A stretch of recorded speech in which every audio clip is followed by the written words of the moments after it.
નમસ્કાર, ગુજરાત હવામાનના સમાચાર સાથે હું છું ભગવતી વિશાવડિયા। રાજ્યમાં છેલ્લા કેટલાય દિવસથી વાતાવરણમાં પલટો આવ્યો છે।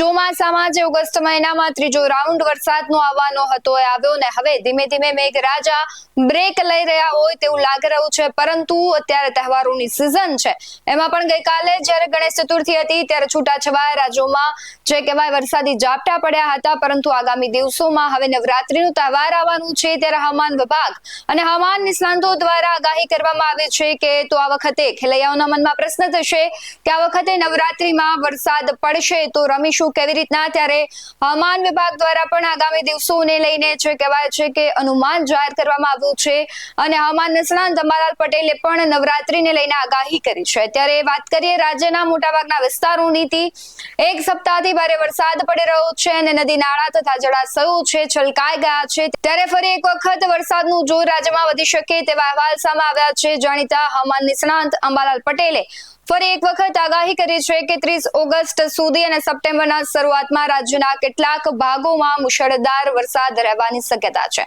ગુજરાતમાં ફરીથી વરસાદી જે પરિસ્થિતિ છે ઊભી થવાની શક્યતાઓ વ્યક્ત કરવામાં આવી રહી છે। ત્યારે અંબાલાલ પટેલે આગાહી કરી છે કે 28 ઓગસ્ટથી 31 ઓગસ્ટ દરમિયાન રાજ્યના અનેક વિસ્તારોમાં સારું વરસાદી વાતાવરણ જોવા મળશે। ખાસ કરીને ઉત્તર ગુજરાતમાં સમયગાળામાં 2 થી 4 ઇંચ જેટલો વરસાદ પડી શકે છે।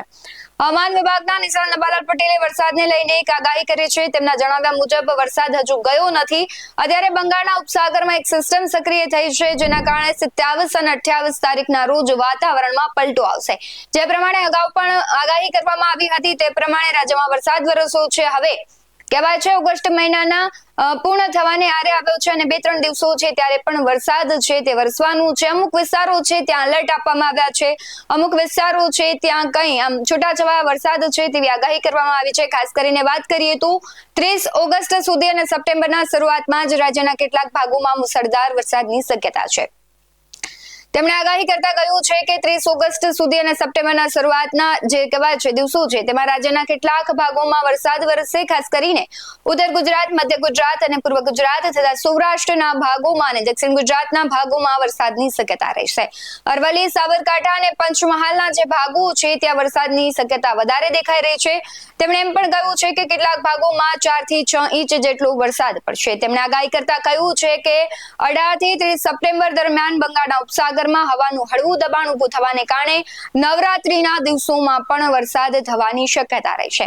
જે પ્રમાણે અત્યારે અંબાલાલ પટેલ છે અનુમાન લગાવી રહ્યા છે, આગાહી કરી રહ્યા છે કે નવરાત્રીના દિવસોમાં જો સર્ક્યુલેશન જે ક્રિએટ થાય છે, સક્રિય થશે તો નવરાત્રીના દિવસોમાં ખેલૈયાઓને જે ગરબા રમવા એમાં ખલેલ પડશે। અને ખાસ કરીને ગયા વર્ષે પણ આપણે જોયું હતું કે નવરાત્રીના છેલ્લા દિવસો હતા ત્યારે વરસાદ પડ્યો હતો, ત્યારે આ વખતે પણ સંભાવનાઓ વ્યક્ત કરવામાં આવી રહી છે। દાહોદ અને વડોદરા જિલ્લાની વાત કરીએ તો વરસાદની અસર ત્યાં જોવા મળશે। ત્યારે મહીસાગર જિલ્લામાં ભારે વરસાદ થવાની આગાહી કરવામાં આવી છે। રાજ્યના વિવિધ વિસ્તારોમાં વરસાદને કારણે તાપમાન ઘટશે અને વાતાવરણ ભેજાળ બનશે। આગામી દિવસોમાં પણ વરસાદી ઝાપટા ચાલુ રહેશે। 5 સપ્ટેમ્બરથી 10 સપ્ટેમ્બર વચ્ચે ઉત્તર અને પૂર્વ ગુજરાત તેમજ સૌરાષ્ટ્રના વિસ્તારોમાં હળવાથી લઈને ભારે વરસાદી ઝાપટા પડી શકે છે। આ વરસાદ ખેડૂતો માટે ખાસ કરીને લાભદાયી સાબિત થઈ શકે છે, કારણ કે ખેતી માટે પાણીની જરૂરિયાત પૂરી થશે।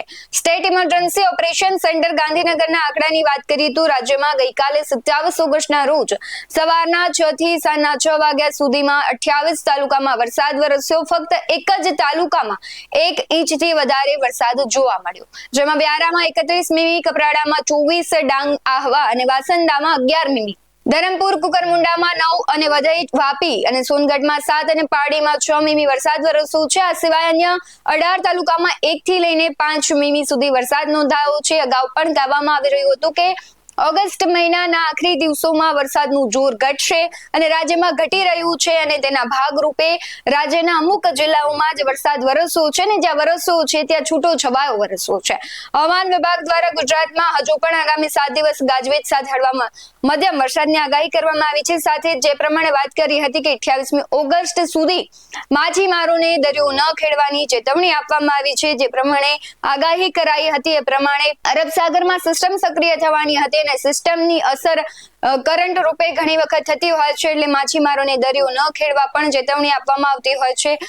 ઘણા એવા વિસ્તારો છે કે જ્યાં એલર્ટ કરવામાં આવ્યું છે, પરંતુ હવે રાજ્યના સિઝનની કુલ વરસાદની વાત કરીએ તો 85.25% વરસાદ નોંધાયો છે, જેમાં કચ્છમાં 85.14%, ઉત્તર ગુજરાતમાં 88.80%, પૂર્વ મધ્ય ગુજરાતમાં 80.21%, સૌરાષ્ટ્રમાં 83.75% અને દક્ષિણ ગુજરાતમાં 88.46% વરસાદ વરસ્યો છે. સરદાર સરોવર નર્મદા નિગમ લિમિટેડમાં 26 ઓગસ્ટની સાંજના 4 વાગ્યા સુધીમાં જે પાણીનો સંગ્રહ થયો હતો એના પણ આંકડા આવ્યા છે, જે કુલ સંગ્રહ ક્ષમતાના 89.88% જેટલું છે. રાજ્યના અન્ય 206 જળાશયો છે તેમાં પણ જે ક્ષમતા છે સંગ્રહની તે પ્રમાણે પાણી દેખાઈ રહ્યું છે. એમાં 79.70% ભરાઈ ગયો છે અને 100% ભરાયેલ ડેમોની સંખ્યા અત્યારે 70 છે.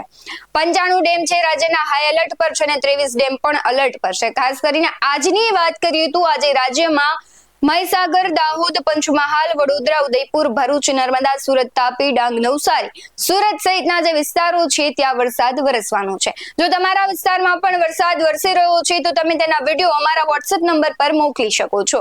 આવા જ વધુ અહેવાલો સાથે ફરી મળતા રહીશું. તમે અમારી YouTube ચેનલને સબસ્ક્રાઇબ કરવાનું, અમને Facebook અને Instagram પર ફોલો કરવાનું ભૂલશો નહીં. બાકી અવનવી અપડેટ્સ મેળવવા માટે જોતા રહો BS9 ટીવી ન્યૂઝ. નમસ્કાર.